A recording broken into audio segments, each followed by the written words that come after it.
Joyce T വിയിലൂടെ ഞങ്ങളെ ശ്രദ്ധിക്കുന്ന എല്ലാവർക്കും യേശുക്രിസ്തുവിൻ്റെ നാമത്തിൽ ഞങ്ങളുടെ സ്നേഹവും വന്ദനവും അറിയിക്കുന്നു. പ്രിയപ്പെട്ട ദൈവമക്കളെ, നിങ്ങളൊക്കെ കർത്താവിലെ സന്തോഷമാണെന്ന് ഞാൻ വിശ്വസിക്കുന്നു. ഇന്ന് നമ്മോടൊപ്പം അനുഗ്രഹിക്കപ്പെട്ടതായ ഒരു സാക്ഷ്യവുമായിട്ടാണ് അനുഗ്രഹിക്കപ്പെട്ട ഒരു കർത്താവിൻ്റെ ദാസൻ കടന്നു വന്നിരിക്കുന്നത്. തന്നെ എങ്ങനെ കർത്താവിനെ കണ്ടുമുട്ടിയെന്നൊക്കെയുള്ളതായ ഒരു വലിയ അനുഭവമാണ്. അത് നിങ്ങളുടെ ജീവിതത്തിൽ വലിയൊരു വിടുതലായി തീരുമെന്ന് ഞാൻ കർത്താവിൽ വിശ്വസിക്കുന്നു.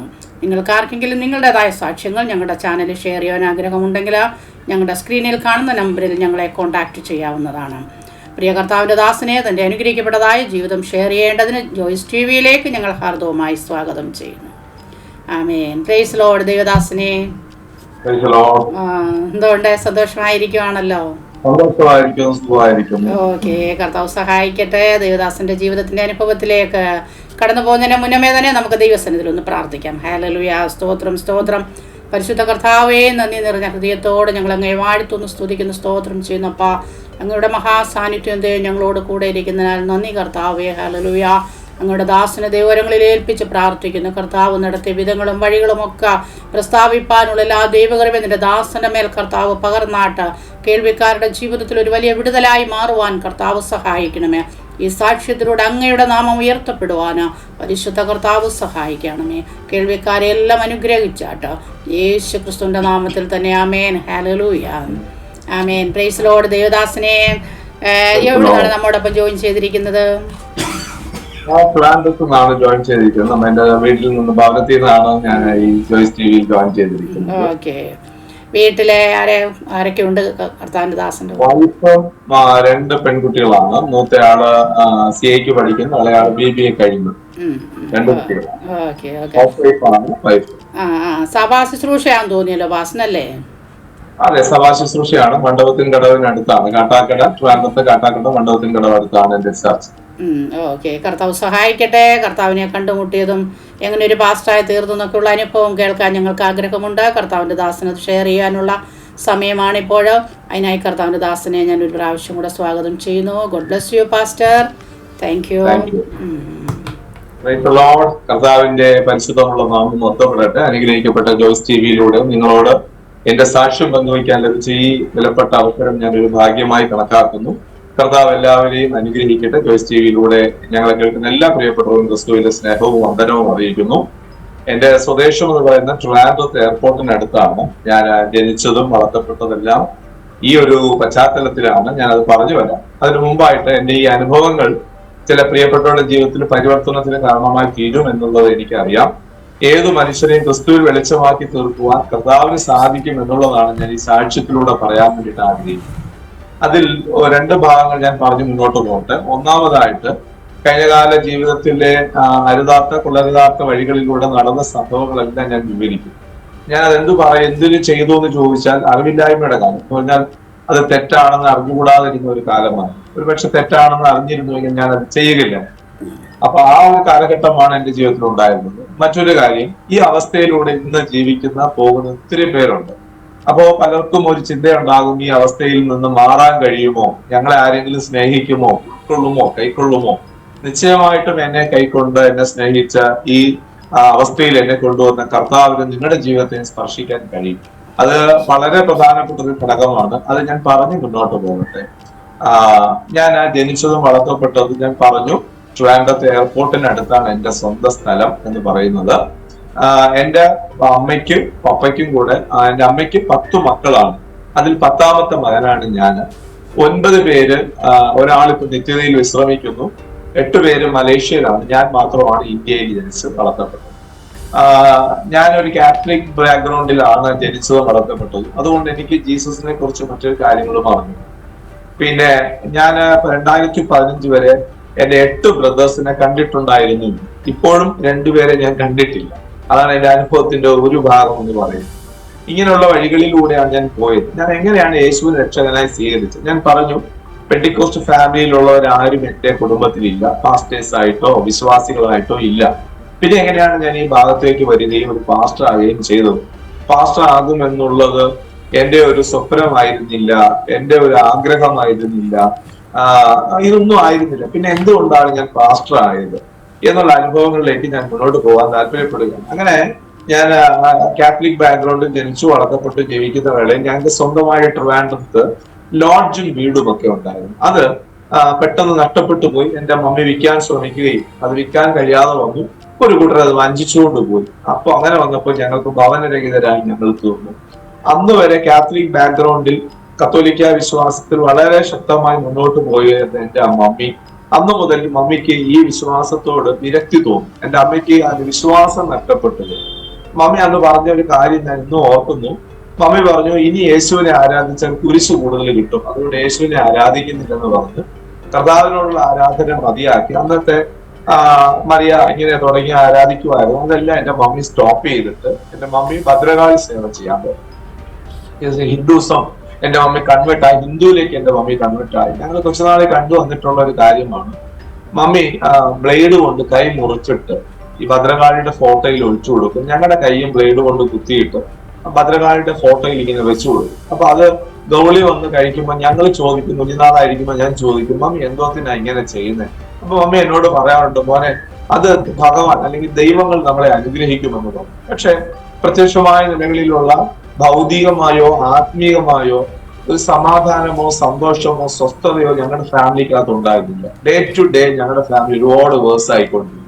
അന്ന് എന്റെ ഓർമ്മ ശരിയാണെങ്കിൽ എന്റെ ജേട്ടൻ ഒരാള് എന്നോടൊപ്പം ഇന്ത്യയിൽ ഉണ്ടായിരുന്നു. അദ്ദേഹം എനിക്ക് ഒരു 15 വയസ്സ് പ്രായമാകുന്നു. ആ ടൈമിന് അദ്ദേഹത്തിന് 19 വയസ്സ്. എന്റെ ബ്രദേഴ്സ് എല്ലാം ഞാൻ പറഞ്ഞു മലേഷ്യയിലാണ്.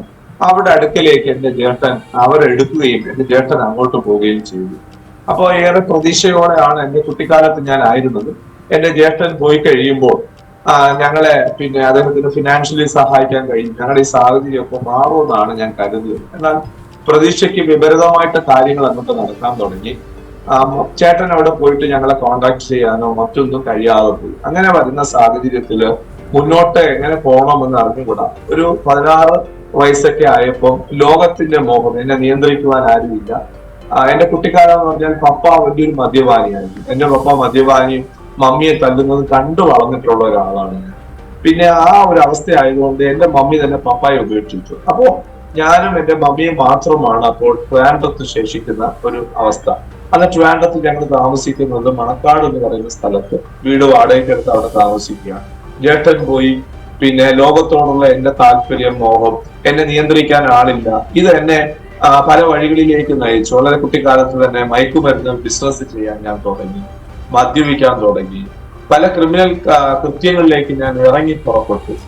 എന്നെ നിയന്ത്രിക്കാൻ ആളില്ലാത്തത് കൊണ്ട് ഈ കാര്യങ്ങളെല്ലാം ചെയ്യാൻ ഞാൻ തുടങ്ങി.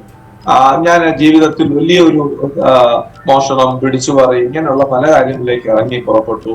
അങ്ങനെ എനിക്ക് കേസുകൾ ഒന്നൊന്നായിട്ട് വരാൻ തുടങ്ങി. കേസുകൾ ഇവിടെ ആയപ്പോൾ പിടിച്ചു നിൽക്കാൻ നിർവാഹമില്ലാതെ ഞാൻ നാട് വിട്ടു പോയി. ഇന്ത്യയുടെ ഏകദേശം പല സ്റ്റേറ്റുകളിൽ ഞാൻ ചുറ്റി സഞ്ചരിച്ചു. പിന്നീട് ഞാൻ വന്ന് ഹോൾട്ട് ആകുന്നത് നാഗപട്ടണം എന്ന് പറയുന്ന സ്ഥലത്താണ്, വേളാങ്കണ്ണി എന്ന് പറയുന്ന സ്ഥലത്താണ് ഞാൻ കൂടുതലും ഹോൾട്ട് ആകുന്നത്. അവിടെ ഞാൻ താമസിപ്പോരായിരുന്നു. അപ്പൊ കുട്ടിക്കാലത്ത് ഒരുപാട് അവഗണനകൾ അനുഭവിച്ചാണ് ഞാൻ വളർന്നത്. എല്ലാവരും പറയും ഞാൻ കാരണമാണ്, ഫാമിലി ഇങ്ങനെ ആ കാര്യം എന്നൊക്കെ പറഞ്ഞ് കേൾക്കുമ്പോൾ വിഷമവും വേദനയൊക്കെ തോന്നിയിട്ടുണ്ട്. അപ്പൊ അന്ന് എന്റെ ഉള്ളിൽ ആഗ്രഹം കുറച്ച് പൈസ ഉണ്ടാക്കണം, പിന്നെ എല്ലാവരും എന്നെ കണ്ടാൽ ഭയപ്പെടണം എന്നുള്ള ചിന്തയിലായിരുന്നു എന്റെ യാത്ര. അപ്പോഴാണ് ഞാൻ തമിഴ്നാട്ടിൽ എത്തുന്നത്. 2 പ്രധാനപ്പെട്ട സംഭവങ്ങളാണ് എന്നെ ഈ അവസ്ഥയിലേക്ക് തിരിക്കാൻ കാരണമായി മാറിയത്. അതിലൊന്ന്, ഞാനൊരു ദിവസം ഇന്നതുപോലെ ഓർക്കുന്നു. ഒരു ദിവസം രാത്രിയിൽ സെക്കൻഡ് ഷോ സിനിമ കഴിഞ്ഞ് ഞാൻ എന്റെ സ്നേഹിതന്മാരുമായിട്ട് കാമേശ്വരം എന്ന് പറഞ്ഞ ഗ്രാമത്തിലാണ് ഞാൻ അന്ന് താമസിക്കുന്നത്. ഞങ്ങൾ സിനിമയ്ക്ക് പോയി. നാഗപട്ടണം എന്ന സ്ഥലത്ത് സിനിമയ്ക്ക് പോയിട്ട് ലാസ്റ്റ് ബസ്സിൽ ഞങ്ങൾ യാത്ര ചെയ്തു. ഞങ്ങൾക്ക് ഇറങ്ങേണ്ടിയിരുന്നത് തണ്ണീർപ്പന്തൽ എന്ന് പറയുന്ന ഒരു ബസ് സ്റ്റോപ്പിലാണ്. ആ ബസ് സ്റ്റോപ്പിൽ ഞാൻ വന്ന് ഇറങ്ങുമ്പോൾ ഞങ്ങളോട് കൂടെ അതേ ബസ്സിൽ സഞ്ചരിച്ച മറ്റൊരു മനുഷ്യൻ, അദ്ദേഹവും ആ ബസ്സിൽ യാത്ര ചെയ്യാണ്. ഞങ്ങളുടെ സുഹൃത്തോ പരിചയക്കാരനോ ഒന്നുമല്ല. അദ്ദേഹം ആ ബസ് സ്റ്റോപ്പിൽ അദ്ദേഹം ഇറങ്ങി. അപ്പൊ അദ്ദേഹത്തിന്റെ കയ്യിലുണ്ടായിരുന്ന ഒരു ക്യാഷ് ബാഗ്, അതായിരുന്നു പിന്നെ ഞങ്ങളുടെ എല്ലാവരുടെയും നോട്ടോ ഒക്കെ. അതിനകത്ത് ക്യാഷ് ഉണ്ടായിരിക്കുമെന്ന് കരുതി അത് കവരാനുള്ള ശ്രമമായി. അങ്ങനെ ആ മനുഷ്യനെ കടന്ന് ആക്രമിക്കുകയും എന്റെ കയ്യിലുണ്ടായിരുന്ന കഠാര ആ സമയം കൊണ്ട് അദ്ദേഹത്തിന്റെ കഴുത്ത് 3 പ്രാവശ്യം മുറിവേൽക്കുകയും അദ്ദേഹത്തിന്റെ കഴുത്ത് അറ്റുപോയി. ആ മനുഷ്യൻ പ്രാണരക്ഷാർത്ഥം അവിടുന്ന് ഓടി രക്ഷപ്പെടുകയുണ്ടായി. ഞങ്ങളും അദ്ദേഹത്തിന്റെ കയ്യിൽ അന്നുണ്ടായിരുന്ന 1/2 കിലോ വെള്ളി ആഭരണങ്ങൾ, വെള്ളി സ്വർണ്ണാഭരണങ്ങൾ പണയമെടുക്കുന്ന സ്ഥാപനമിട്ടിരുന്ന മനുഷ്യനായിരുന്നു. 2 കൊലപാതകങ്ങൾ ചെയ്ത് ജയിലിൽ കിടന്ന് ജയിലിൽ നിന്ന് മോചിതനായി സ്ഥാപനമിട്ട ഒരു മനുഷ്യനായിരുന്നു. അപ്പൊ ഇദ്ദേഹം അവിടെ കുപ്രസിദ്ധനായ ഒരാളാണ്.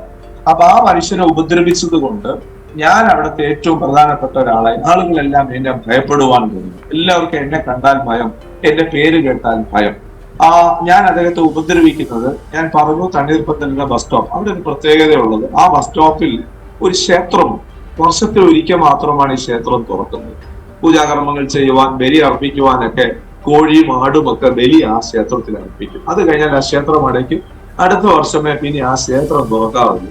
ഈ ക്ഷേത്രത്തിന്റെ നടയിൽ വെച്ച് ഒരു മനുഷ്യന്റെ കഴുത്ത് ഞാൻ അറുത്തത് കൊണ്ട് എന്നെ പൂജാരി സാബു എന്ന ആളുകളെല്ലാം ഇരട്ട പേര് നൽകി വിളിക്കാൻ തുടങ്ങി. ആളുകൾക്കെല്ലാം പേര് അങ്ങനെ തരും. കാരണം ഇവ പൂസപ്പോട്ടറുവാ, തമിഴ്നാട്ടിൽ അങ്ങനെയാ പറയുന്നത്, പൂസപ്പോട്ടറുവാ എന്ന് പറഞ്ഞ് എന്നെ പൂജാരി സാബു എന്ന് കളിയാക്കി വിളിക്കാറ്. എന്നാൽ എന്റെ കുട്ടിക്കാലം ഞാൻ പറഞ്ഞു, ഹൈന്ദവ പശ്ചാത്തലത്തിലേക്ക് ഇറങ്ങി ഞങ്ങൾ പുറപ്പെട്ടു വന്നപ്പോൾ ആ ഒരു സാഹചര്യത്തിലാണ് ഞങ്ങൾ ജീവിച്ചതും വളർന്നതും. എനിക്ക് ക്രിസ്ത്യാനിറ്റിയെ കുറിച്ച് യാതൊരു അറിവും എനിക്ക് ഉണ്ടായിരുന്നില്ല. കാരണം വളരെ കുഞ്ഞുനാളിൽ തന്നെ ഞങ്ങൾ ടേണാണ്. അപ്പോൾ ഹൈന്ദവ ആചാരപ്രകാരമുള്ള ശക്തിവ്രതം, മൗനവ്രതം ഇതൊക്കെ എടുത്താണ് എന്റെ മമ്മി മുന്നോട്ട് പോകുന്നത്. ശാഖാ പ്രവർത്തനങ്ങളിലെല്ലാം ഞാൻ ഇടപെട്ടു. ഇങ്ങനെയൊക്കെ മുമ്പോട്ട് പോയ ഒരു വ്യക്തിയായിരുന്നു. ഒരു കീഴ്ശാന്തി എന്ന നിലകളിലാണ് ഞാൻ മുന്നോട്ട് പോയിരുന്നത്. പലപ്പോഴും അമ്പലത്തിലെ ക്ഷേത്രത്തിലെ നിവേദ്യം കൊണ്ടുവന്നാണ് മമ്മി പലപ്പോഴും നോമ്പ് നിർത്താറുണ്ടായിരുന്നു. അപ്പൊ ഇങ്ങനെ ഒരു പശ്ചാത്തലത്തിലാണ് പോയത്. ഈ സംഭവം തമിഴ്നാട്ടിൽ വെച്ചുണ്ടായ ഈ സംഭവം എന്നെ കുപ്രസിദ്ധനാക്കി. നാട്ടുകാർക്കെല്ലാം ഭയമായി. ഞാൻ ഒരു കാലത്ത് ആഗ്രഹിച്ചതുപോലെ എന്റെ നേരെ വരുവാൻ സ്ത്രീകൾ ഭയപ്പെട്ടിരുന്നു. ഞാൻ ഇന്ന് ഓർക്കുന്നു, ആരെങ്കിലും എന്റെ നേരെ വരുമ്പോൾ എന്നെ കാണുമ്പോൾ ഓടി ഏതെങ്കിലും വീട്ടിൽ കയറും. കാരണം ഒറ്റയ്ക്കാണ്, വിജനമായ സ്ഥലത്തൂടെയാണ് അവർ വരുന്നതും ഞാനും ഒറ്റയ്ക്കാണ് പോകുന്നതെങ്കിൽ അത്രയും ഭയപ്പാട് എന്നെ കുറിച്ച് അവിടെ ഉണ്ടായി. അങ്ങനെ വന്നപ്പോൾ പഞ്ചായത്ത് പ്രസിഡന്റുമാർക്ക് കൊട്ടേഷൻ എടുത്ത് പല കാര്യങ്ങളും ഞാൻ ഇങ്ങനെ ചെയ്യാൻ തുടങ്ങി. ഇങ്ങനെ ഒന്നാമത്തെ മേഖല ഇതാണ് എന്നെ കുപ്രസിദ്ധനാക്കിയത്. രണ്ടാമത്തെ മേഖല, ഞാൻ ഇതിലോട്ട് തിരിയുവാനുണ്ടായ കാരണം, ഞാൻ പിന്നെ എന്റെ ജൈത്രയാത്ര ഇങ്ങനെ തുടർന്നുകൊണ്ടിരുന്നു. പലരെയും ഇങ്ങനെ പല നിലകളിൽ ഉപദ്രവിച്ചു, മുന്നോട്ട് പോയി, ഇങ്ങനെ നടന്നു. അങ്ങനെ ഇരുന്നപ്പോൾ ഒരു മനുഷ്യനെ ഭൂമിയിൽ നിന്ന് മാറ്റുവാൻ ഒരു കൊട്ടേഷൻ ഞാൻ എടുത്തിരുന്നു. തമിഴ്നാട്ടിലാണ് ആ കൊട്ടേഷൻ ഞാൻ എടുത്തിരുന്നത്. അതിനു വേണ്ടി ഞാൻ 6 മാസം ആ സ്ഥലത്ത് പോയി താമസിക്കുകയും ആ സ്ഥലത്ത് ഇരുന്നു കൊണ്ട് ഞാൻ ഈ കൃത്യം നിർവഹിക്കുവാൻ വേണ്ടിയിട്ടുള്ള ക്രമീകരണങ്ങൾ ചെയ്തുകൊണ്ട്. അപ്പൊ ഒരു ദിവസം ഞാൻ ഓർക്കുന്നു, സിനിമാ തിയേറ്ററിൽ ഞാൻ ഉപദ്രവിക്കാൻ പോകുന്ന മനുഷ്യൻ, അല്ലെങ്കിൽ ഞാൻ അപായപ്പെടുത്താൻ പോകുന്ന മനുഷ്യൻ തിയേറ്ററിൽ ഉണ്ടെന്നുള്ള വർത്തമാനം ഞാൻ അറിഞ്ഞു. എന്റെ സുഹൃത്തുക്കൾ വഴിയാണ് കാര്യം അറിഞ്ഞത്. അപ്പൊ അവരെ അപായപ്പെടുത്തുവാൻ വേണ്ടിയിട്ട് ഫസ്റ്റ് ഷോ സിനിമ കഴിഞ്ഞ് സെക്കൻഡ് ഷോ സിനിമയ്ക്ക് വേണ്ടി ആളുകൾ നിൽക്കുന്നുണ്ട്. തിയേറ്ററിൽ നിന്ന് ഇറങ്ങി ഈ മനുഷ്യരെ എന്റെ ആയുധം കൊണ്ട് ഞാൻ ഉപദ്രവിച്ചു. ആ മനുഷ്യൻ നിലംപരിച്ചായി വീഴുന്നത് ഞാൻ നോക്കിയിരുന്നു. പലവട്ടം എന്റെ ആയുധം ഈ മനുഷ്യന്റെ പേര് ഉയർന്നു താണു. ഞാൻ ഇങ്ങനെ നോക്കി നിൽക്കുകയാണ്. ഒരു മനുഷ്യ ജീവന്റെ വില എത്രമാത്രം ഉള്ളൂ എന്ന് മനസ്സിലാക്കി തന്ന ഒരു വേളയായിരുന്നു അത്. ഞാൻ ആ മനുഷ്യനെ ഉപദ്രവിച്ച് അവിടുന്ന് രക്ഷപ്പെട്ട് ഓടുകയാണ്. ഞാൻ ഓടി എന്നെ ഈ കൃത്യം ചെയ്തവന്റെ അടുക്കലേക്ക് ഞാൻ എത്തി. പിന്നെ അവിടെ നിന്ന് ഞാൻ എന്നെ ഈ കൃത്യം ചെയ്യുവാൻ വേണ്ടി ഏൽപ്പിച്ച എന്റെ സുഹൃത്തിന്റെ അടുക്കൽ വന്നു. അപ്പൊ അന്ന് രാത്രിയിൽ എന്റെ പ്രതീക്ഷ, ഞാൻ അവിടെ നിന്ന് ഓടുമ്പോൾ ഞാൻ ലോകം എന്തോ പിടിച്ചടക്കി അലക്സാണ്ടറിനെ കൂട്ടായിരുന്നു. ഞാൻ ആരാണ്ടാണ്, എന്താണ്ടാണ് എന്നുള്ളൊരു ചിന്ത, മനോഭാവം എനിക്കുണ്ടായിരുന്നു. എന്നാൽ അന്ന് രാത്രിയിൽ ഞാൻ എന്റെ സുഹൃത്തിനെ വന്ന് കണ്ടു. നീ പറഞ്ഞ കൃത്യം ഞാൻ നിർവഹിച്ചു എന്ന് പറഞ്ഞു. അപ്പോൾ അവനിലുണ്ടായ പ്രതികരണമാണ് എന്റെ ജീവിതത്തിൽ ആദ്യമായിട്ട് ഒരു സ്പർശനത്തിന് കാരണമായി തീർന്നത്. കാരണം ഞാൻ പ്രതീക്ഷിച്ചത് ഇവൻ ഏതെങ്കിലും മദ്യശാലകൾ തുറന്ന് എനിക്ക് അത് രാത്രി മദ്യം വാങ്ങി തരുമെന്നാണ് ഞാൻ കരുതിയത്. പക്ഷെ ഇവൻ റോഡിൽ ഇരുന്നിട്ട് എന്നോട് ചോദിച്ച ഒരു ചോദ്യം എന്റെ ജീവിതത്തിനകത്ത് ഒരു വല്ലാത്ത പരിവർത്തനം വരുത്തി. എന്റെ മനസ്സിനകത്ത് മാനസികമായ ഒരു ഇടപെടലിന് കാരണമായി തീർന്നു. അവൻ എന്നോട് ചോദിച്ചു, എടാ ദുഷ്ട പാവി, നിന്നെ പോലെ സമപ്രായക്കാരനായിരുന്നില്ലേ? നിന്റെ അമ്മ പ്രസവിച്ചതുപോലെ ഏതോ ഒരു അമ്മ പ്രസവിച്ചതല്ലേ? നിന്നെ പോലെ അവന് വേദന ഉണ്ടായിരുന്നില്ലേ? നിന്നെ പോലെ സ്വപ്നം ഉണ്ടായിരുന്നില്ലേ? ആക്ച്വലി അന്ന് വരെ ഞാനൊരു മനുഷ്യനെ ഉപദ്രവിക്കുമ്പോൾ, ഏതെങ്കിലും നിലകളിൽ അപായപ്പെടുത്തുമ്പോൾ എന്നെ പോലെയുള്ള മനുഷ്യനാണെന്നുള്ള ചിന്ത, ഞാൻ നേരത്തെ പറഞ്ഞു, ചിന്തിക്കാനുള്ള ശേഷി എനിക്കില്ല. ഒരുപക്ഷെ എനിക്കിതെല്ലാം അറിയാമായിരുന്നെങ്കിൽ ഞാൻ ചെയ്യുകയില്ലായിരുന്നു. എനിക്ക് അതിനുള്ള ശേഷിയും പ്രാപ്തിയോ എനിക്കത് ഉണ്ടായിരുന്നു. പക്ഷെ ഇവന്റെ വാക്കുകൾ എവിടെയാണ്ട് വല്ലാണ്ട് പതിച്ചു. എന്റെ ഉള്ളിൽ അന്ന് മുതൽ സമാധാനം നഷ്ടപ്പെടാൻ തുടങ്ങി. എനിക്ക് ഉറക്കം വരാത്ത രാത്രികളായിരുന്നു. പിന്നീട് മദ്യപിച്ചാലോ മയക്കുമരുന്ന് ഉപയോഗിച്ചാലോ ഞാൻ ഉറങ്ങാതെയാണ്. ഈ മദ്യത്തിന്റെ ലഹരി തീരുന്ന സമയം വരേക്ക് ഞാൻ കിടക്കുകയും സമാധാനം നഷ്ടപ്പെട്ടു പോയി. ഞാൻ അങ്ങനെ നാട്ടിലേക്ക് തിരിച്ചു വന്നു. ആ അവസരത്തിൽ എന്റെ മമ്മി എവിടെയാണെന്ന് എനിക്ക് അറിയില്ല. എന്റെ മമ്മി എന്നോടൊപ്പം ഉണ്ടായിരുന്നു ചില നാളുകൾ. എന്നാൽ ഞാൻ കോയമ്പത്തൂരിൽ എന്റെ അമ്മയെ ഉപേക്ഷിച്ച് പോരുകയായിരുന്നു. മമ്മി എവിടെയാണെന്ന് എനിക്ക് അറിയത്തില്ല. ഞാൻ നാട്ടിലേക്ക് വന്നു. ചില വർഷങ്ങൾ കഴിഞ്ഞിട്ടാണ് ഞാൻ നാട്ടിലേക്ക് തിരിച്ചു വരുന്നത്. മുഖപരിചയമുള്ള എന്നെ അറിയാവുന്ന ആളുകൾ വിരളമാണ് നാളുകളിൽ. എനിക്ക് എന്തോ ചെയ്യണമെന്ന് അറിഞ്ഞിട്ടില്ല. അങ്ങനെ ഞാൻ ഒരു ഹോട്ടലിൽ ജോലിക്ക് വേണ്ടി പ്രവേശിച്ചു. ഞാൻ പറഞ്ഞു, കുഞ്ഞുനാൾ മുതലേ എനിക്ക് വേണ്ടുന്നതുപോലെ മുന്നോട്ട് പോകാനുള്ള ജീവിത സാഹചര്യങ്ങൾ എന്റെ ഭവനത്തിൽ ഉണ്ടായിരുന്നില്ല. എന്നാൽ തമിഴ്നാട്ടിലുള്ള യാത്രയിലൊക്കെ ഹോട്ടൽ തൊഴിൽ ഞാൻ കുറച്ച് കൈവശമാക്കിയിട്ടുണ്ടായിരുന്നു. ആ കൈവശമാക്കിയ നിലയിൽ ഞാൻ ഹോട്ടലിലേക്ക് ഒരു ഹോട്ടലിലേക്ക് കയറി. ഒരു തമിഴ്നാട്ടുകാരന്റെ ഹോട്ടൽ ഇവിടെ തമ്പാനൂരിന്റെ അടുത്തുണ്ടായിരുന്നു. അവിടെ പണിക്ക് കയറി ഞാൻ ഒരു ദിവസം പണി കഴിഞ്ഞ് ഇങ്ങനെ നടന്നു പോകുന്ന സമയത്ത് ട്രിവാൻഡ്രത്ത് സബ് ജയിൽ ഞാൻ കണ്ടു. അട്ടക്കുളങ്ങരയിലാണ്. ഈ സബ് ജയിൽ കണ്ടപ്പോൾ ഉള്ളിൽ ഒരു താല്പര്യം ഉണ്ടായി. കാരണം തമിഴ്നാട്ടിലുള്ള ജയിലിലെല്ലാം കിടന്നിട്ടുണ്ട്, കേരളത്തിൽ ജയിലിൽ കിടന്നിട്ടില്ല. കേരളത്തിൽ ജയിലിൽ കിടക്കണമെന്നായിരുന്നു എനിക്കുണ്ടായിരുന്ന ആഗ്രഹം. അങ്ങനെ ആഗ്രഹം ഉണ്ടാകാൻ കാരണം, തമിഴ്നാട് ജയിലിൽ കിടക്കുന്ന വേളയിൽ രാവിലെ ഞങ്ങൾക്ക് ബ്രേക്ക്ഫാസ്റ്റിന് തരുന്നത് ഈ കൂവര് ഉള്ള കഞ്ഞിയാണ്, കൂളെന്ന് പറയുന്നത്. അതിന് ഉപ്പിട്ട റോസം എന്ന് പറഞ്ഞ ഒരു ഉപ്പിടാതെയാത്തായിരുന്നു. അപ്പോ ഈ കയ്യിൽ ഇങ്ങനെ ഈ കഞ്ഞിയും പിടിച്ച് കുടിക്കണം. അതാണ് അവിടുത്തെ സിസ്റ്റം. ഈ കഞ്ഞി കുടിക്കുന്ന സമയത്ത് നമ്മൾ നിലത്ത് നോക്കുവാണെങ്കിൽ അടി കിട്ടും. പിന്നെ നേരെ നോക്കി കുടിച്ചാൽ അടി കിട്ടും. കാരണം നേരെ നോക്കി കുടിച്ചാൽ പറയും മതിൽ ചാടാൻ പ്ലാൻ ചെയ്യുവാണോ എന്ന് ചോദിച്ചാൽ അടി കിട്ടും. നിലത്ത് നോക്കി കുടിച്ചാൽ കള്ളനെ പോലെ നിലത്ത് കുനിഞ്ഞിരുന്ന് കുടിക്കുന്നോ എന്ന് ചോദിച്ചാൽ അടി കിട്ടും. അപ്പൊ രാവിലെ കിട്ടിയ കഞ്ഞിയോടൊപ്പം കിട്ടിയ അടിയും വാങ്ങി ഞാൻ ഇരിക്കുന്ന സമയത്ത് കൂടെയുള്ള കൂട്ടുപ്രതിയുടെ ആശ്വാസ വാക്കുകളായിരുന്നു. അവരെന്നോട് പറഞ്ഞു, സാബു പറവാല്ല, ഇങ്കെല്ലാം എപ്പിടിതാണ്, കേരള എപ്പിടിയില്ല, അപ്പൊ സൂപ്പർ സാപ്പാണ്. അവരെന്നോട് കേരള ജയിലിനെ വിവരിക്കുക.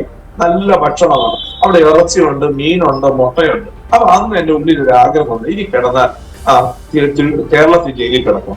അപ്പൊ ഈ ഒരു മോഹം കൊണ്ട് വരുമ്പോ അന്ന് ജയിലിൽ ആദർശമായിട്ട് കാണുകയും പിന്നെ ആ പറഞ്ഞ കാര്യം ഓർക്കുകയൊക്കെ ചെയ്തു. എന്നാൽ അന്ന് തന്നെ ഞാൻ മറ്റൊരു കൃത്യത്തിൽ ഇടപെടുകയും എന്നെ പോലീസുകാർ പിടിച്ചു. 1-2 ദിവസം കഴിഞ്ഞപ്പോൾ വീണ്ടും ഈ സബ് ജയിലിൽ തന്നെ എന്നെ കൊണ്ടുവന്നു. ഞാൻ ആ സബ് ജയിലിൽ കിടക്കുമ്പോൾ ഞാൻ പറഞ്ഞു, എന്നെ അറിയാവുന്ന മുഖപരിചയമുള്ളവർ വളരെ വിരളമാണ്. കാരണം വർഷങ്ങളായി ഞാൻ ഇവിടെ നിന്ന് പോയതിനു ശേഷം എനിക്ക് ആരുമായിട്ട് ബന്ധമില്ല. ജയിലിൽ കിടക്കുമ്പോൾ എനിക്ക് ഉറപ്പാണ് എന്നെ പുറത്തിറക്കാൻ ആരും വരാനില്ല. എന്റെ ബന്ധുക്കളായിട്ടോ എന്റെ സുഹൃത്തുക്കളായിട്ടോ ആരും അറിഞ്ഞിട്ടില്ല ഞാൻ ജയിലിലുള്ളതെന്നുള്ള വിവരം. ഞാൻ അവിടെ കിടന്നു 6 മാസമായി. ഞാൻ ആ ജയിലിലെ റിമാൻഡ് പ്രതിയായിട്ട് തന്നെ തുടരുന്ന വേളയിൽ എന്റെ പഴയ സ്നേഹിതന്മാരിൽ ഒരാൾ ഏതോ ഒരു കേസിൽ അദ്ദേഹം പിടിപെട്ടു. അങ്ങനെ ജയിലിൽ വരികയുണ്ട്. ജയിലിൽ വന്നപ്പോൾ എന്നെ കണ്ടിട്ട് ചോദിച്ചു, സാബു ഇവിടെയാണോ കിടക്കുന്നത്? എന്തുവാ കാര്യം?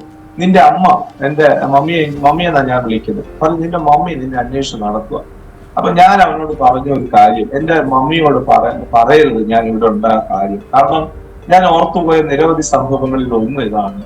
എനിക്ക് ഓർമ്മ വെച്ച ശേഷം ഞാൻ കാരണം എന്റെ അമ്മ സ്വസ്ഥത അനുഭവിച്ചിട്ടില്ല, സമാധാനം അനുഭവിച്ചിട്ടില്ല. ഞാൻ നിമിത്തം എന്റെ അമ്മ പോലീസ് സ്റ്റേഷനിൽ കയറിയിട്ടുണ്ട്, പബ്ലിക്കിൽ നിന്ന് തല്ലുകൊണ്ടിട്ടുണ്ട്, ഒരുപാട് സ്ട്രഗിള്, പട്ടിണി, ഇങ്ങനെല്ലാം എന്റെ മമ്മി അനുഭവിച്ചിട്ടുണ്ട്. അപ്പൊ എനിക്ക് നല്ലൊരു ജീവിതം അറിയത്തില്ല. ഞാൻ ഇനിയും വീണ്ടും എന്റെ മമ്മിയെ കാണുകയും അറിയുകയൊക്കെ ചെയ്താൽ വീണ്ടും ഞാൻ പഴയ അവസ്ഥയിൽ തന്നെ തുടരും. അപ്പൊ വീണ്ടും എന്റെ അമ്മയെ ഞാൻ വേദനപ്പെടുത്തും. ഞാൻ ഓർത്തുപോയ നിരവധി സംഭവങ്ങളിൽ ഒന്ന്, ഞാൻ നേരത്തെ പറഞ്ഞു തമിഴ്നാട് ജയിലിൽ കിടക്കുന്ന വേളയിൽ എന്നെ പുറത്ത് കൊണ്ടുവരാൻ എന്റെ മമ്മിക്ക് പൈസ ഇല്ല. മമ്മിക്ക് എന്ത് ചെയ്യണോന്ന് അറിയത്തില്ല. അന്ന് എന്റെ മമ്മി എന്റെ കൂടെ ആ നാട്ടിൽ എന്റെ കൂടെ ഉണ്ടായിരുന്ന സമയമാണ്. എന്റെ മമ്മി ചെയ്തത് എന്നെ പുറത്തു കൊണ്ടുവരാൻ തലയിൽ ഒരു മുന്താണി തുണി എടുത്തിട്ട്, മമ്മിയുടെ സാരി തലയിൽ എടുത്തിട്ട് മുന്താണി എടുത്ത് തലയിൽ ഇട്ടിട്ട് ആ വേളാങ്കണ്ണി പള്ളിയുടെ മുമ്പിൽ ചെന്ന് എന്റെ അമ്മ ഭിക്ഷ എടുത്തു. എന്റെ മമ്മി പറയുന്നത് ഞാൻ കേട്ടിട്ടുണ്ട്. മമ്മി വിവാഹം കഴിച്ച് ആദ്യം കൊണ്ടുപോകുന്ന ഡോക്ടറാണ് കല്യാണം കഴിച്ചുകൊണ്ട് പോകുന്നത്, മലേഷ്യയിലേക്ക് കൊണ്ടുപോയത്. വെരി ഹൈഫൈ ഫാമിലി ആയിരുന്നു. മമ്മിക്ക് വീട്ടിൽ 6 ജോലിക്കാരുണ്ടായിരുന്നു. ഒന്നിനും കുറവില്ലാത്ത എന്റെ അമ്മ ഞാൻ കാരണം റോഡിൽ നിന്ന് ഭിക്ഷ എടുക്കേണ്ടി വന്നു. പള്ളിയുടെ മുമ്പിൽ ഭിക്ഷ എടുത്തു. ആ പൈസ കൊണ്ടുവന്ന് എന്റെ മമ്മി വട്ടിക്കൂലിക്ക് പൈസ ഉണ്ടാക്കി നാട്ടിൽ വരികയും റിലേറ്റീവ്സിനെ കണ്ട് അവരോട് പറഞ്ഞു, എന്റെ മോൻ ജയിലിൽ കിടക്കാം, എന്റെ മോനെ എങ്ങനെയെങ്കിലും പുറത്തു കൊണ്ടുവരണം. അവരെല്ലാവരും അന്ന് പറഞ്ഞ ഒരു കാര്യമുണ്ട്. കാരണം എന്നെ അറിയാവുന്നവരാണ്. അതുകൊണ്ട് അവർ പറഞ്ഞു സാബ് നന്നാകത്തില്ല, അപ്പൊ അവനെ കളഞ്ഞേക്കെന്ന് പറഞ്ഞു. അപ്പൊ എന്റെ മമ്മിക്ക് അന്ന് യേശുവുമായിട്ട് വ്യക്തിപരമായ ബന്ധമോ വിശ്വാസ ജീവിതമായിട്ടുള്ള ബന്ധമോ ഒന്നുമില്ല. എന്റെ അമ്മ അന്ന് വിശ്വാസത്തോട് പറഞ്ഞില്ല എന്റെ മകൻ ഒരു ദിവസം നന്നാകും. അപ്പൊ ഇതെല്ലാം എന്റെ മനസ്സിലുണ്ട്. ഞാൻ ഇനി എന്റെ അമ്മയെ അറിയുകയോ കാണുകയോ ഒക്കെ ചെയ്തു കഴിഞ്ഞു വീണ്ടും എന്റെ അമ്മയ്ക്ക് ഞാൻ വേദന കൊടുക്കുമല്ലോ. ഈ ഒരു ചിന്തയില്ല ഞാൻ എന്റെ സുഹൃത്തിനോട് പറഞ്ഞ്, നീ പോയിട്ട് പറയരുത്. എന്നാൽ ഇവൻ ആദ്യം പുറത്തിറങ്ങുന്നത്. ഇവൻ എന്റെ അമ്മയെ കണ്ടു. ആ സമയത്ത് പുറത്തു നടക്കുന്ന കാര്യം ഞാൻ പറഞ്ഞു, വിശ്വാസത്തിൽ ഒട്ടും താല്പര്യം ഇല്ലാത്ത വ്യക്തിയാണ് എന്റെ അമ്മ. കൊച്ചുനാൾ മുതൽ ഈ വീടൊക്കെ നഷ്ടപ്പെട്ടു പോയതുകൊണ്ട് യേശുവുമായിട്ട് ഈ അടുപ്പമോ ബന്ധമോ ഒന്നും എന്റെ മമ്മിക്കില്ല. അങ്ങനെ എന്റെ മമ്മി ഒരിക്കൽ മന്ത്രവാദിയുടെ അടുക്ക പോയിട്ട് വരിക. മന്ത്രവാദിയുടെ അടുക്ക പോയെന്ന് പറഞ്ഞാൽ മഷിയിട്ട് നോക്കാൻ അവിടെ ഒരു മന്ത്രവാദി ഉണ്ട്, പോയാൽ മകൻ മടങ്ങി വരും എന്ന് പറഞ്ഞുകൊണ്ടാണ് മമ്മി ആരുടെ നിർദ്ദേശപ്രകാരം അവിടെ പോയത്. അവിടെ ചെന്നു മന്ത്രവാദമൊക്കെ ചെയ്ത് തിരിച്ചു വരാൻ നേരത്ത് അന്ന് വലിയതുറയിൽ ചർച്ച് ബോർഡിൽ പോകുന്ന ഒരു ആന്റി എന്റെ മമ്മിയെ കണ്ടു. മമ്മിയെ കണ്ടിട്ട് ചോദിച്ചു, ആന്റി എവിടെ പോയിട്ട് വരിക? അപ്പൊ പറഞ്ഞു, ഇന്നത് തൊട്ട് ഞാൻ മന്ത്രവാദം ചെയ്യാൻ പോയിട്ട് വരും. എന്തോത്തിനാ? എന്റെ മോൻ എവിടെയാണെന്ന് അറിയത്തില്ല. എന്റെ മോൻ, എനിക്ക് 10 മക്കളുണ്ട്, ഒരാൾ പോലും എന്റെ കൂടെ ഇല്ല. അപ്പൊ മമ്മിയുടെ ആ കണ്ണുനീരിന്റെ വാക്കുകൾ കേട്ടിട്ട് ഈ ആന്റി ഒരു പരിഹാരം പറഞ്ഞു കൊടുത്തു. ഇവിടെ പ്രാർത്ഥിക്കുന്ന കുറച്ച് ദൈവമക്കളുണ്ട്, പ്രാർത്ഥന കേൾക്കുന്ന ഒരു ദൈവമുണ്ട്, അത് ജീവിക്കുന്ന കർത്താവ് യേശുക്രിസ്തുവിനോട് പ്രാർത്ഥിച്ചാൽ നിങ്ങളുടെ മകൻ തീർച്ചയായിട്ടും മടങ്ങി വരും. മകൻ മടങ്ങി വരുമെന്നുള്ള അറിവ് എന്റെ മമ്മിക്ക് ഉണ്ടായപ്പോൾ മമ്മിക്ക് വിശ്വാസം ഇഷ്ടമില്ല, പക്ഷെ പ്രാർത്ഥന കേൾക്കുന്ന ഒരു ദൈവം ഉണ്ട് എന്നുള്ള വിശ്വാസം ഇവര് പറഞ്ഞതിന്റെ അടിസ്ഥാനത്തിൽ അമ്മയ്ക്ക് വിശ്വാസം ഉണ്ടാവുകയും മമ്മി അങ്ങനെ ആദ്യമായിട്ട് പള്ളിയിൽ പോകുന്നത് ഞാൻ പറഞ്ഞു ചർച്ച് ബോർഡിലാണ് എന്റെ മമ്മി പോകുന്നത്. അവിടുത്തെ ശുശ്രൂഷനായിരിക്കുന്ന പാസ്റ്റർ ജോസ് ബേബിയാണ്. ആ പാസ്റ്ററുടെ അടുക്കലേക്ക് മമ്മി പോയി. മമ്മി പ്രാർത്ഥനാ വിഷയങ്ങളൊക്കെ പറഞ്ഞു. മോൻ മടങ്ങി വന്നു. ഇതായിരുന്നു മമ്മിയുടെ പ്രധാന പ്രാർത്ഥനാ വിഷയം. എവിടെയാണോ എന്ന് അറിയത്തില്ല, മടങ്ങി വരണം, പ്രാർത്ഥിക്കണമെന്ന് പറഞ്ഞു. സഭ പ്രാർത്ഥിച്ചു, ദേവദാസം പ്രാർത്ഥിച്ചു, എല്ലാവരും പ്രാർത്ഥിച്ചു. അതിനുശേഷമാണ് ഞാൻ ഈ ജയിലിലെ എന്റെ സുഹൃത്ത് വന്ന അനുഭവങ്ങൾ പറയുന്നത്. അവൻ പുറത്തുപോയി എന്റെ മമ്മിയെ കണ്ടു. എപ്പറ്റ ഒരു സാഹചര്യത്തിൽ എന്റെ മമ്മിയെ കണ്ടു. മമ്മിയുടെ വിഷമം കണ്ടപ്പോഴും പറഞ്ഞു, സാബു ജയിലിലുണ്ട്. മമ്മിക്ക് നല്ല വിശ്വാസമായി. കാരണം എത്രയോ വർഷങ്ങളായിട്ട് നഷ്ടപ്പെട്ടു പോയ മോൻ മടങ്ങി വരാൻ ഇതൊരു കാരണമായി തീർന്നു. മമ്മിക്ക് മനസ്സിലായി, കർത്താവിനോട് പ്രാർത്ഥിച്ചത് നടന്നു. മമ്മിക്ക് യേശുവിനോട് കൂടുതൽ വിശ്വാസമായി. ആ സമയത്ത് എനിക്ക് ജയിലിനകത്ത് സംഭവിക്കുന്നത് ഞാൻ മുന്നമേ സൂചിപ്പിച്ചിട്ടുണ്ടായിരുന്നു. എനിക്ക് സമാധാനം നഷ്ടപ്പെട്ടു പോയി, ഞാൻ ഭ്രാന്തനാകുമെന്നുള്ള ചിന്ത എനിക്കുണ്ടായി. പല ഭ്രാന്തന്മാരെ ഞാൻ ഇങ്ങനെ കാണുമ്പോൾ ചിന്തിക്കും, ഞാൻ ഇവരെ കൂട്ടി ഈ ഭ്രാന്തന്മാരെ കൂട്ടും, ഞാൻ ഒരിക്കലും ഇങ്ങനെ അലഞ്ഞു തിരിയും എന്നുള്ള ചിന്ത എന്റെ മനസ്സിൽ എപ്പോഴും ഉണ്ടാകും. ഞാൻ അങ്ങനെ ജയിലിൽ കിടക്കുന്ന സമയത്ത് ഞാൻ പറഞ്ഞു, എനിക്ക് സമാധാനം എന്നെ ഉറങ്ങാനും പറ്റില്ല. രാത്രി പലപ്പോഴും ജയിലിന്റെ അനുഭവം എന്ന് വെച്ചാൽ എഴുന്നേറ്റിരിക്കാൻ പാടില്ല. 9 മണി കഴിഞ്ഞ് ഉറക്കമില്ലെങ്കിലും കിടക്കണം. അവിടെ കിടന്നുകൊണ്ട് തന്നെ പലപ്പോഴും ഞാൻ കിടക്കും, പക്ഷെ ഉറങ്ങാൻ പറ്റത്തില്ല. ഒരു ദിവസം രാത്രിയിൽ, ഉറക്കമില്ലാത്ത രാത്രിയിൽ, ആരോ ഉപേക്ഷിച്ചു പോയ ഒരു ലഘുലേഖ അവിടെ കിടക്കുന്നുണ്ടായിരുന്നു. ലൂക്കോസ് ചെയ്ത സുവിശേഷത്തിന്റെ ഭാഗമായിരുന്നു അത്. അപ്പന്റെ 2 മക്കളിൽ ഇളയ മക്കളെ കുറിച്ച് വിവരിക്കുന്ന ഒരു ഭാഗമാണ് അതിനകത്ത് വായിച്ചത്. സകല വസ്തുവകളെ ദൂർത്തടിച്ചു പോയ ഇളയ മകൻ. അത് വായിച്ചു, എനിക്ക് ഒന്നും മനസ്സിലായില്ല. പക്ഷെ ഒരു കാര്യം സംഭവിച്ചു, അത് വായിക്കുന്ന സമയത്ത് വായിച്ചു തീർന്നത് ഭയങ്കര സമാധാനം എന്റെ ഉള്ളിൽ വ്യാപരിക്കാൻ പറ്റും. ഞാൻ വളരെ നാളുകളായി ഉറക്കമില്ലാതിരുന്ന ഞാൻ അന്ന് രാത്രി സുഖകരമായി ഉറങ്ങി. ഏതാണ്ട് ഒരു ഇടപെടൽ എന്റെ ഹൃദയത്തിനകത്ത്, എനിക്ക് അത് എക്സ്പ്ലെയിൻ ചെയ്യാൻ പറ്റത്തില്ല, ഒരു വല്ലാത്തൊരു ആകർഷണം എനിക്കുണ്ടായി. അത് കഴിഞ്ഞപ്പോ പലരും ജയിലിൽ സുവിശേഷം പറയാനൊക്കെ വരും. അപ്പൊ അവർ ഈ ജയിലിലുള്ള അന്തേവാസികളെ പ്രാർത്ഥനയ്ക്കായിട്ട് വിളിക്കും. അവർ പള്ളി എന്നാണ് വിളിക്കുന്നത്. ഈ വരുന്ന ആൾക്കാർ പള്ളിയിൽ പോകാൻ ആളുണ്ടോന്നാണ് അതിനകത്ത് ചോദിക്കുന്നത്. അപ്പൊ എനിക്ക് അവരോട് ചോദിക്കണമെന്നുണ്ട്, നിങ്ങൾക്ക് സമാധാനം എനിക്ക് തരാൻ കഴിയുമോ എന്ന് ചോദിക്കണമെന്നുണ്ട്. ചോദിക്കാൻ ഉള്ളിൽ ഞാൻ ഇങ്ങനെ ചിന്തിച്ചിട്ട് ഉള്ളിൽ ഞാൻ തന്നെ മറുപടി കണ്ടെത്തും, മനുഷ്യർക്ക് ആർക്കും സമാധാനം തരാൻ കഴിയില്ല എന്ന മറുപടി ഞാൻ തന്നെ കണ്ടെത്തിയിട്ട് പോവാറില്ല. എന്നാൽ പലപ്പോഴും അവിടെ പാടുന്ന പാട്ടുകൾ എന്നെ ആകർഷിക്കാൻ തുടങ്ങി. അത് എന്റെ ജീവിതത്തിൽ വല്ലാതെ സ്പർശിക്കാൻ തുടങ്ങി. ഞാൻ ആദ്യമായിട്ട് അവിടെ നിന്ന് കേൾക്കുന്നത്, അക്കരയ്ക്ക് യാത്ര ചെയ്യും സിയോൻ സഞ്ചാരി, ഓളങ്ങൾ കണ്ടു നീ ഭയപ്പെടേണ്ട. ഈ പാട്ടിന്റെ വരികളെല്ലാം ഹൃദയത്തിലൂടെയോ ആഴമായി സ്പർശിക്കാൻ തുടങ്ങി. എന്നെ വല്ലാണ്ട് ഈ പാട്ടുകളെല്ലാം ആകർഷിച്ചു. ഈ സമയത്താണ് പുറത്ത് എന്റെ മമ്മി ഞാൻ ഇവിടെ ഉണ്ടെന്നുള്ള വിവരം അറിയിക്കുന്നു. എന്നെ ജയിലിൽ നിന്ന് പുറത്തിറക്കി. മമ്മി ആദ്യം ചർച്ച് ബോർഡിൽ എന്നെ കൊണ്ടുപോവുകയാണ്. ആ ചർച്ചിൽ കൊണ്ടുപോയി എന്റെ മമ്മിക്ക് അളവറ്റ സന്തോഷമായി മോനെ കിട്ടിയത്. പക്ഷെ എന്റെ ജീവിതത്തിനകത്ത് പൂർണ്ണമായൊരു മാറ്റം സംഭവിച്ചു എന്ന് ചോദിച്ചാൽ മാറ്റം ഉണ്ടായിട്ടില്ല. ഇങ്ങനെ 1-2 അനുഭവങ്ങൾ എനിക്ക് ഉണ്ടായി എന്നുള്ള കാരണമല്ലാണ്ട് മാറ്റമൊന്നും ഉണ്ടായിട്ടില്ല. അത് എന്റെ ഉള്ളിലെ ആഗ്രഹം എന്ന് പറഞ്ഞാൽ മദ്യപിക്കണം, പിന്നെ പുകവലിക്കണം, ഇങ്ങനെയുള്ള ചിന്തയാണ് എന്റെ മനസ്സിലുണ്ടായത്. അപ്പൊ ആദ്യമായിട്ട് ചർച്ച് ബോർഡിൽ പോയി. പിന്നീട് ഞാൻ അവിടെ പോയിട്ടില്ല. ഞാൻ ഇറങ്ങി പോന്നു. പിന്നെ ഞാൻ അവിടെ പോയിട്ടില്ല. പഴയ അവസ്ഥയിൽ തന്നെ തുടർന്നു. ഇതിനിടയിൽ ഞാൻ ഈ കോവളത്ത് സ്റ്റോൺ കാർവിംഗിന്റെ ബിസിനസ് ചെയ്യാൻ തുടങ്ങി. ഞാനും എന്റെ സുഹൃത്തുമായിട്ട് ചേർന്നു. സ്റ്റോൺ കാർവിംഗ് എന്ന് പറയുമ്പോൾ മനസ്സിലാവുന്നു കരുതുന്നു, ഈ വിഗ്രഹങ്ങളെ ഉണ്ടാക്കി വിൽക്കുന്ന ജോലിയാണ്. മാത്രമല്ല ഹംപി, മഹാബലിപുരം എന്നുള്ള സ്ഥലങ്ങളിലൊക്കെ ചെന്നിട്ട് വിഗ്രഹങ്ങളെ വാങ്ങിച്ച് ഇവിടെ ഫോറിനേഴ്സിന് വിൽക്കുന്ന ജോലിയായിരുന്നു എനിക്കുണ്ടായിരുന്നു. അപ്പൊ ഞങ്ങൾ അവിടെ 300 രൂപയ്ക്ക് മേടിക്കും, ഇവിടെ കൊണ്ടുവന്ന് സായിപ്പോ വിദേശികൾക്ക് 5000 രൂപയ്ക്കോ അതിൽ കൂടുന്ന തുകയ്ക്കോ ഞങ്ങൾ അത് വിൽക്കും. ഈ പൈസയൊക്കെ കള്ളു കുടിച്ചും പിന്നെ മയക്കുമരുന്ന് ഉപയോഗിച്ചൊക്കെ തീർക്കുന്ന ഒരു പതിവായിരുന്നു. കുറച്ചു കൂടുതൽ പൈസ സമ്പാദിക്കണമെന്നുള്ള ആഗ്രഹം പിന്നെയും എന്നിൽ ഉടലെടുത്തു.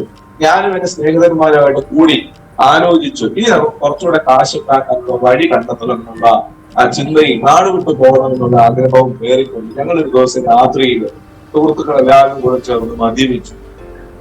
ട്രിവാൻഡ്രത്ത് ഒരു ബാറിലാണ് ഞങ്ങൾ മദ്യപിക്കുന്നത്. മദ്യപിച്ചു. സുഹൃത്തുക്കൾ ചെന്ന വഴികളിലൂടെ പോയി. ഞാനും എന്റെ ഒരു സ്നേഹിതനും കൂടെ അവന്റെ ബൈക്കിൽ യാത്ര തിരിച്ചു. ട്രിവാൻഡ്രത്ത് AKG സെന്ററിന്റെ അടുക്കൽ എത്തിയപ്പോൾ അവൻ എന്നോട് ചോദിച്ചു, സാബു നമ്മൾ ഇത്രയും നേരം ബൈക്കിലല്ലേ പോകുന്നു, ഇനി എന്തുകൊണ്ട് കാറിൽ പോയിക്കൂടാ? റോഡിൽ കിടന്ന ഒരു കാർ കണ്ടോണ്ട് അവൻ എന്നോട് ഈ ചോദ്യം ചോദിച്ചു, നമുക്ക് ഇനി എന്തുകൊണ്ട് കാറിൽ പോയിക്കൂടാ? അങ്ങനെ ഞങ്ങൾ അവിടെ നിന്ന് ആ ബൈക്ക് വെച്ച് കാർ എടുത്തു. അവിടെ കിടന്ന കാർ എടുത്തു. ആ കാറും എടുത്തോണ്ടാണ് പിന്നീട് അങ്ങോട്ടുള്ള യാത്രയാണ്. അത് ഒരു പോലീസ് ഉദ്യോഗസ്ഥന്റെ അമ്മാവന്റെ വണ്ടിയായിരുന്നു. അതുകൊണ്ട് ട്രിവാൻഡ്രത്ത് സെൻട്രൽ ജയിലിൽ തല്ലിന് ഒരു കുറവില്ല. ആ വണ്ടിയും എടുത്തു. ഞാൻ യാത്ര പോകുന്ന സമയത്ത് കളിക്കാവിളയിൽ വെച്ച് തമിഴ്നാടിന്റെ ബോർഡറായ കളിക്കാവിള വെച്ച് പോലീസ് പിടിച്ചു. പാറശാല സ്റ്റേഷനിൽ കേസെടുത്തു. വീണ്ടും എന്നെ സെൻട്രൽ ജയിലിലേക്ക് കൊണ്ടുപോയി. ഞാൻ സെൻട്രൽ ജയിലിൽ നിന്ന് മമ്മി പിന്നെ കുറെ നാൾ കഴിഞ്ഞ് എന്നെ ജാമ്യത്തിൽ ഇറക്കിയിട്ട് വീണ്ടും ഞാൻ നാട് വിട്ട് വീണ്ടും തമിഴ്നാട്ടിലേക്ക് തന്നെ പോയി. ചില നാളുകൾ കഴിഞ്ഞ് 6 മാസം കഴിഞ്ഞപ്പോൾ ഞാൻ തമിഴ്നാട്ടിൽ നിന്ന് തിരിച്ചു വന്നു.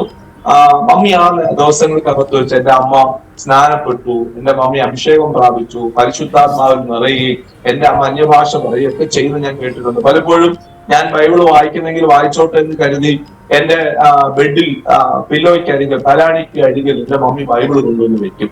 പക്ഷെ ഞാൻ ബൈബിൾ വായിക്കാനുള്ള ശ്രമം അന്ന് നടത്തിയിട്ടുണ്ട്. എടുത്ത് തുറന്നു നോക്കുമ്പോൾ എനിക്ക് അതിനകത്തൊന്നും മനസ്സിലായിട്ടുണ്ടായിരുന്നില്ല.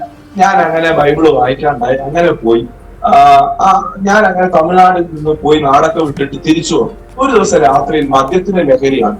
ഉള്ളിൽ നല്ല ഓർമ്മയും ബോധവും എനിക്കുണ്ട്. അപ്പൊ ഉള്ളിൽ ആഗ്രഹം ഇങ്ങനെയാണ്, നന്നാകണം. എങ്ങനെയാ നന്നാകേണ്ടെന്ന വഴി എനിക്കറിയാം. അപ്പൊ ഞാൻ എന്റെ മമ്മിയോട് പറഞ്ഞു, മമ്മി നന്നാകണം, എവിടെയെങ്കിലും പോകണം, രക്ഷപ്പെടണം. അന്ന് ഞങ്ങൾ താമസിക്കുന്ന ട്രിവാൻഡ്രത്ത് എയർപോർട്ടിനടുത്താണ് ഞങ്ങൾ താമസിച്ചത്. അപ്പൊ മമ്മിയോട് ഇത് പറഞ്ഞപ്പോ മമ്മി വെയിറ്റ് ചെയ്തു. രാവിലെ ആയപ്പോൾ എന്റെ മദ്യത്തിന്റെ ലഹരിയൊക്കെ തീർന്നു. അപ്പൊ മമ്മി എന്റെ അടുത്ത് വന്നിട്ട് ചോദിച്ചു, മോൻ പറഞ്ഞത് ശരിയാണോ? ഞാൻ ചോദിച്ചു, എന്തുവാ? ഇന്നലെ രാത്രി നീ പറഞ്ഞില്ലേ എവിടെയെങ്കിലും പോകണം, നന്നാകണം, ശരിയാണോ എന്ന് ചോദിച്ചു. ഞാൻ പറഞ്ഞു, അതെ, എവിടെയെങ്കിലും പോകണം. ഇത് കേൾക്കാൻ എന്റെ മമ്മി കാത്തിരുന്നു. എന്റെ മമ്മിയെ ഞാൻ പറഞ്ഞു ചർച്ചപ്പാടിൽ കൊണ്ടുപോയ ആന്റിയോട് പറഞ്ഞു, എവിടെയെങ്കിലും വീട് എനിക്ക് അറേഞ്ച് ചെയ്ത് തരണം, വാടകയ്ക്ക്. അങ്ങനെ ഞങ്ങള് തിരുവനന്തപുരം ജില്ലയിൽ നെയ്യാറ്റിൻകര താലൂക്കിൽ പഴയകട എന്ന് പറയുന്ന സ്ഥലത്ത് ഒരു കുഞ്ഞു വീട് വാടകയ്ക്ക് എടുക്കുകയും ഞാനും എന്റെ മമ്മിയും, ഞാൻ പറഞ്ഞു ഒളിച്ചു താമസിക്കാൻ അവിടെ വന്നു. യേശുവിനെ അറിയുകയോ ഇങ്ങനെ എന്തോ ഒരു കാര്യം ഉണ്ടാകുമെന്ന് ജീവിതത്തിൽ ചിന്തിക്കാതൊക്കെയാണ് ഞാൻ ആ വീട്ടിൽ വരുന്നത്. വീട്ടിൽ വന്നു.